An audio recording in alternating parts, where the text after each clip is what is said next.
Hello everyone, आज की video में आप सीखेंगे फॉर्मेशन ऑफ एडजेक्टिव्स, यानी कि नाउन से बनने वाले एडजेक्टिव्स।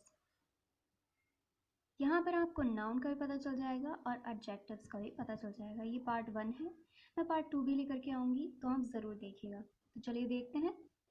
पहला है adventure.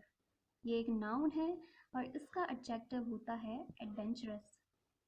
Care, careful. Play, playful.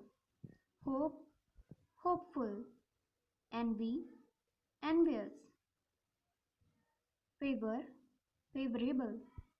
Boy, boyish. Fool, foolish.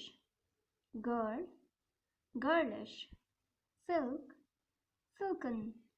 Gold, golden. Venture, venturesome. Trouble, troublesome. अगर आपको ये वीडियो अच्छा लगा हो तो लाइक, शेयर एंड सब्सक्राइब करें। मैं मिलती हूँ आपको अगली वीडियो में पार्ट 2 के साथ।